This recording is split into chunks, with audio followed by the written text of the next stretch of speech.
할렐루야.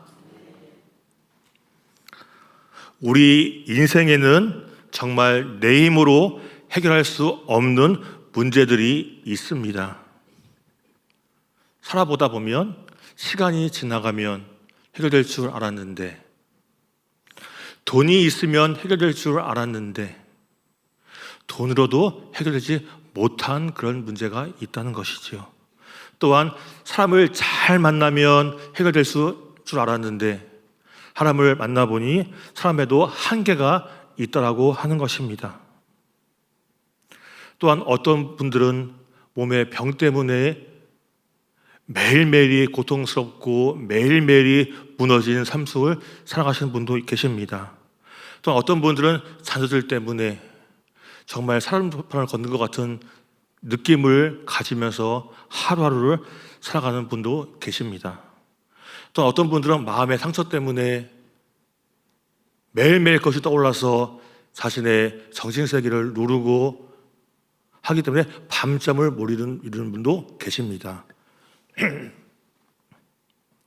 또 어떤 분들은 나만 알고 있는 그 죄책감 때문에 매일매일이 무너지고 힘들고 늘 영혼이 눌린 것 같은 삶을 살아가는 분도 계십니다. 그런데 여러분, 이런 문제보다 더 힘든 것이 있다는 것을 아십니까? 그것이 무엇이냐면 그 문제가 해결되지 아니하고 계속 지속된 데 있다는 것입니다. 해결될 줄 알았는데 해결되지 아니하고 나를 점점 더 괴롭히는 것에 있다는 것입니다. 그런데 그 여인이 바로 오늘 본문에 등장하고 있는 여인이 바로 그런 인물이었습니다. 그 여인이 앓고 있는 병은 혈류증이라고 하는 것으로서 하루도 아니고 한 달도 아니고 1년도 아니고 무려 12회 12년 동안 그 혈류증을 앓아왔습니다. 12년 하니까 금방 지난 것 같으시죠?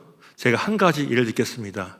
한 아이가 태어나서 초등학교를 졸업하면 12살입니다. 그만큼 오랜 기간 동안 혈류증을 앓아왔다고 하는 것이지요. 그 긴 세월 동안에 이 여인은 아침에 눈을 떠도 병이 있었고 밤에 자려고 눈을 감아도 병이 있었으며 병과 함께 살아야 했고 고통과 함께 살아야 했으며 눈물과 함께 살아야 했습니다. 그런데 이 여인을 더 힘들게 한 것이 있었는데 병뿐만 아니라 이 여인이 살아가고 있는 유대 사회에 하나의 법이 있었는데 그 법은 바로 혈류증은 부정한 병으로서 그 유대 사회에 어울리지 못하고 혼자 항상 따로 생활을 해야 했다는 것입니다.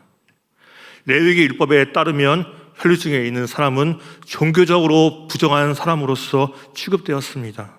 그래서 사람들과 자유롭게 어울릴 수 없었습니다.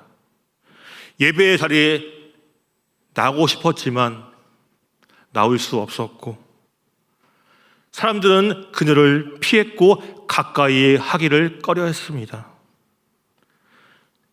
그래서 이 여인의 상황을 종합적으로 살펴보면 이 여인은 단순히 병만 든 것이 아니라 사회적으로 고립된 사람이었습니다.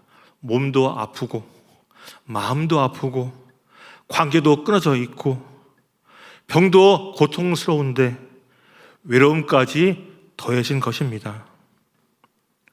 어쩌면 오늘 이 자리 가운데 나오신 분들은 한 분도 안 그럴 줄 믿지만 이 여인처럼 그렇게 힘든 분이 있으십니까? 한 분도 없을 줄 믿습니다. 겉으로는 아주 멀쩡해 보이지만 속으로 이미 매일매일의 삶이 눈물로 고통받고 계시는 분, 교회는 다니지만 아직도 해결받지 못한 상처를 안고서 살아가시는 분, 오랫동안 반복되는 문제 때문에 지쳐 있으신 분, 바로 그런 분들을 위한 말씀이 오늘의 말씀인 줄 믿습니다. 하나님께서 그분들을 위로하기 위해서 해주시는 말씀인 줄 믿습니다. 오늘 본문을 보면 이 여인은 살기 위해서 부단히도 노력을 한 것을 우리가 알 수 있습니다. 많은 의사를 찾아갔습니다. 좋다는 치료를 다 받아보았습니다. 그랬더니 가진 재산이 점점 줄기 시작하여서 한 푼도 남지 않은 지경까지 이르렀습니다. 병을 고치기 위해서 할 수 있는 것을 다 했다는 것입니다. 그런데 이런 안타까운 모습을 오늘 본문에 기록하고 있는데 마가복음 5장 26절 말씀입니다. 제가 읽겠습니다. 많은 의사에게 많은 괴로움을 받았고 가진 것도 다 허비하였으되 아무 효험이 없고 도리어 더 중하였던 차에. 얼마나 절망적입니까? 많은 재산을 들여서 이 의사를 만나고 저 의사를 만나고 했는데도 불구하고 하나도 효험이 없고 가진 것만을 다 잃어버린 지경에까지 빠지게 되었습니다. 너무나 애쓰고 애썼는데 안 됐다는 것입니다. 기대하고 기대했더니 무너졌다고 하는 것이지요. 정말 저 사람이야말로 내가 나의 병을 고쳐줄 사람이라고 믿었는데 더 나빠졌습니다. 여기서 우리가 주목해야 할 것이 있습니다. 바로 무엇이냐면 바로 인간의 한계입니다. 인간은 많은 것을 할 수 있습니다. 또한 반대로 인간은 많은 것을 할 수 없습니다. 그래서 우리 인간에게는 의학도 필요하고 사람의 도움도 필요합니다. 또한 때로는 상담도 필요하지요. 그러나 인간은 인간 존재의 깊은 문제를 근원부터 해결할 수는 없습니다. 그래서 하나님은 때때로 우리가 붙들고 붙잡고 의지하고 있는 것에 한계를 보게 하십니다. 왜요? 우리를 망하게 하시기 위해서 하는 것이 아니라 우리를 위해서 하시는 것입니다. 정말 붙잡아야 할 것이 무엇인지를 알게 하기 위해서 하나님께서는 일부러 우리에게 그런 것들을 허락하십니다. 왜냐하면 우리 삶의 끝이 바로 하나님의 시작이기 때문에 그렇습니다. 인간의 힘이 멈추는 그 자리 가운데서 하나님의 역사가 일어나기 때문이지요. 그래서 실패가 때로는 은혜가 될 수 있습니다. 또한 막힘이 때로는 복이 될 수 있는 것입니다. 오늘 본문에 보면 여인이 언제 예수님께 나아갑니까? 모든 길이 다 막힌 후에 예수님께 나아갑니다. 이것 또한 은혜입니다. 막힌 것이 저주가 아니라 예수님께 가기 위해 만드신 하나님의 통로인 것입니다. 혹시 지금 여러분 마음 가운데 해결되지 않고 있는 문제가 계십니까? 오랫동안 기도하고 기도했는데 응답이 더디게 오는 것처럼 느껴지는 분이 계십니까? 최선을 다해서 힘쓰고 애쓰고 했는데도 길이 보이지 않는 그런 분이 계십니까? 사람의 도움을 구해도 상황이 쉽게 풀리지 않는 분이 계십니까? 그러나 우리가 반드시 알아야 할 것입니다. 그 자리가 끝은 아니라는 것입니다. 하나님께서 우리를 버리신 그것이 아니라는 것입니다. 어쩌면 하나님께서 우리를 더 깊은 믿음으로 이끄시는 자리일 수 있습니다. 하나님께서는 오늘 우리에게 이렇게 말씀하십니다. 이제는 나를 더 깊이 붙들어라. 붙잡아라. 이제는 사람보다 나를 더 의지해라. 믿어라. 이제는 내게 나아오너라. 이 말들이 우리에게 은혜가 되고 하나님을 붙잡는 계기가 되었으면 좋겠습니다. 우리가 살펴보고 있는 이 여인이 예수님의 소문을 듣고 이렇게 말합니다. 마가복음 5장 28절에 있는 말씀입니다. 내가 그의 옷에만 손을 대어도 구원을 받으리라. 내가 그의 옷에만 손을 대어도 구원을 받으리라. 이 여인은 12년 동안 힘쓰고 애써서 자기의 병을 고치고자 애썼던 여인이었습니다. 그런데 이 여인의 고백이 무엇입니까? 내가 그의 옷에만 손을 대어도 구원을 받겠다. 여러분, 이것이 바로 믿음입니다. 믿음은 많은 것을 알아야 하는 것은 아니지요. 믿음은 좋은 감정을 느끼는 것도 아닙니다. 믿음은 우리의 구원자 되신 예수님께 나의 손을 내미는 것입니다. 또한 믿음은 예수님을 향하여 한 걸음 나의 발을 내딛는 것입니다. 그래서 이 여인이 고백한 후에 어떻게 행동합니까?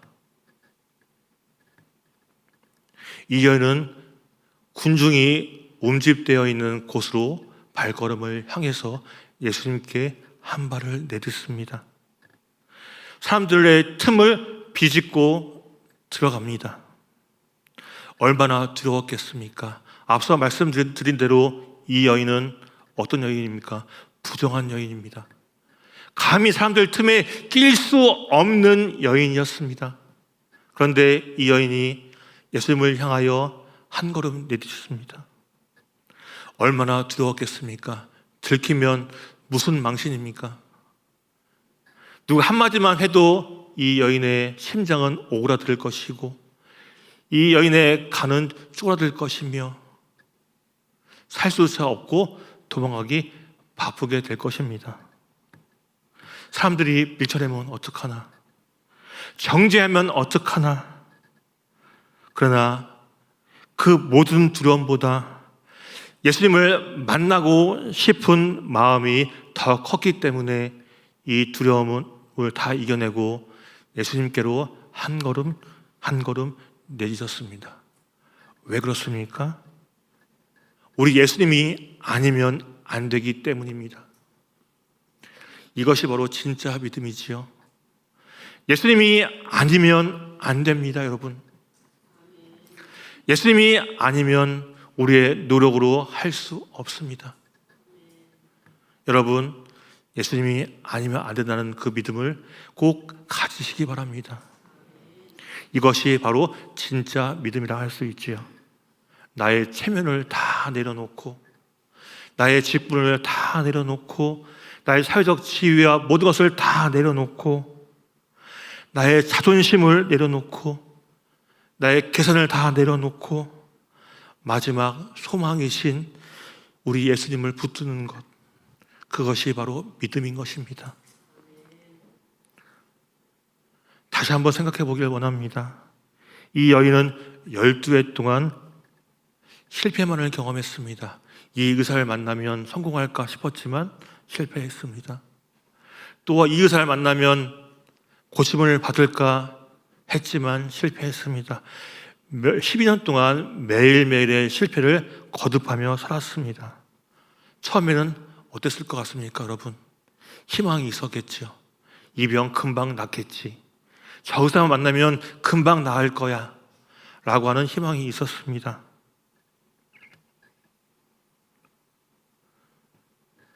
이번 치료만 잘 되면 내 병이 잘 낫겠지라고 하는 기대감도 있었을 것입니다. 하지만 희망은 실망으로 바뀌게 되고 실망은 체념으로 바뀌게 되고 체념은 절망으로 바뀌었습니다.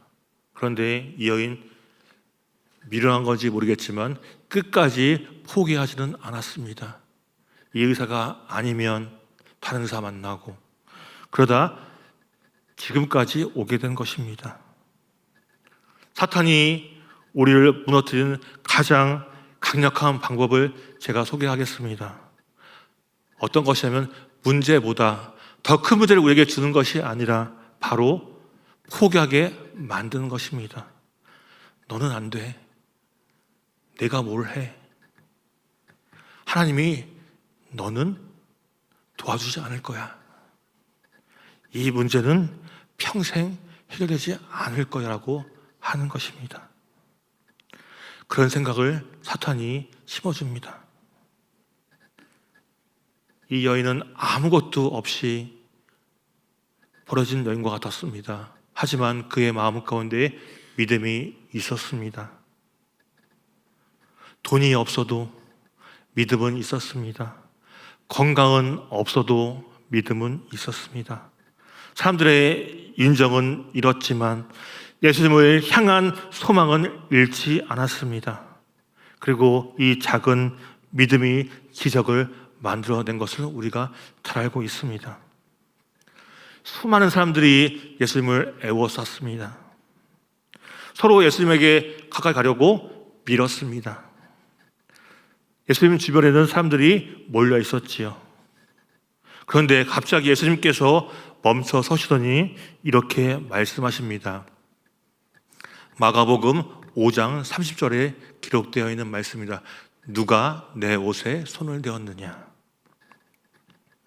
제자들이 의아해했습니다. 예수님, 이 많은 사람들 보세요. 어떻게 옷에 안 닿을 수가 있어요? 상식적으로 한번 생각해 보자고요. 이 사람들이 오면 적어도 옷이나 몸에 사람들이 닿지 않겠어요? 라고 반문을 했습니다. 그런데 예수님만은 아셨습니다. 사람을 밀어서 접촉하는 것이 아니라 믿음의 접촉이 일어난 것을 아셨습니다. 이것이 매우 중요한 교훈입니다. 우리가 교회 안에 있다고 해서 다 믿음이 아닌 것이지요. 예배의 자리에 앉아 있다고 해서 다 주님을 만난다는 것은 아닙니다. 찬양을 한다고 해서 다 은혜를 누린 것도 아닙니다. 예수님 주변에 앞서 말씀드린 대로 많은 사람들이 있었습니다. 하지만 예수님의 믿음을 붙잡는 사람은 그리 많지 않았습니다. 오늘 우리에게 오늘 본문은 이렇게 질문합니다. 여러분들은 믿음의 고백을 들어서 예수님의 옷깃을 붙잡는 사람입니까? 아니면 많은 사람들처럼 그저 예수님을 보기 위해 나온 군중입니까? 말씀은 듣는데 순종함이 없고 기도는 하는데 맡김은 없고 우리는 어쩌면 예수님 주변을 맴돌고 있는 것인지도 모르겠습니다. 그래서 오늘 이 시간 우리가 드려진 이 예배가 그냥 하루로 시작하는 예배가 아니라 실제로 주님께 닿는 예배가 되기를 바랍니다. 그런데 여러분, 더 놀라운 장면이 이제 등장을 합니다. 여인이 옷자락을 만지는 순간 병이 나았다는 것이지요. 혈류의 근원이 나았습니다. 12회의 고통이 끝이 났습니다. 그런데 예수님께서는 거기서 끝내지 않으십니다. 굳이 그 여인을 부릅니다. 왜 그러셨을까요? 궁금하지 않으십니까? 주님은 단지 병만 고치는 분이 아니기 때문입니다. 우리 예수님은 우리의 존재를 회복시키시는 분이기 때문입니다. 떨고 있는 그 여인에게 예수님께서 말씀하십니다. 딸아, 내 믿음이 너를 구원하였으니 평안히 가라. 여러분, 이 한마디가 기적입니다. 앞서 말씀드린 대로 12해 동안 사람들이 그를 어떻게 여겼습니까? 부정한 여인이다. 가까이 할 수 없는 여인이다. 너는 더러운 여인이 나에게 다가오지 말아라고 그렇게 사회적으로 배척했던 그 여인이었습니다. 가까이 하면 안 되는 여인이었습니다. 그러나 예수님께서 그 여인에게 말씀하십니다. 따라. 이것은 단순한 코칭이 아닙니다. 그 여인의 내부에 있는 그 상처의 회복이며 정체성의 회복이며 관계의 회복이고 존재의 회복인 것입니다. 우리 예수님께서는 내 병이 나았으니 이제 가라고 한 것이 아니라 이제 너는 내 딸이다 라고 선언하신 것입니다. 여러분, 복음이 무엇입니까? 환경 하나 바뀌는 정도가 아닌 것이지요. 내가 누구인지 주님 안에서 다시 듣게 되는 것이 바로 복음이라고 할 수 있습니다. 세상은 우리를 실패자라고 부를 수 있습니다. 세상은 우리를 낙오자라고 부를 수 있습니다.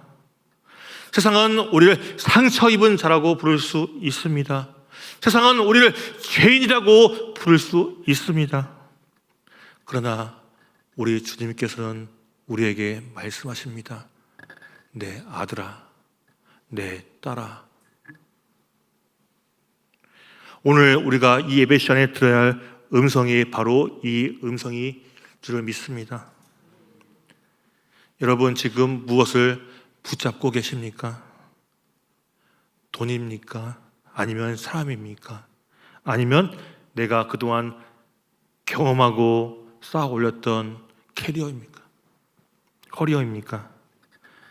아니면 내 자기 자신입니까?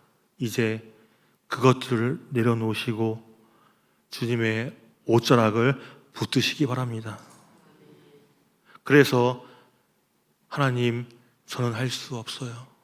하나님, 저는 할 수 없으니 하나님께서 대신 해주세요라고 고백하는 여러분들이 되기를 원합니다.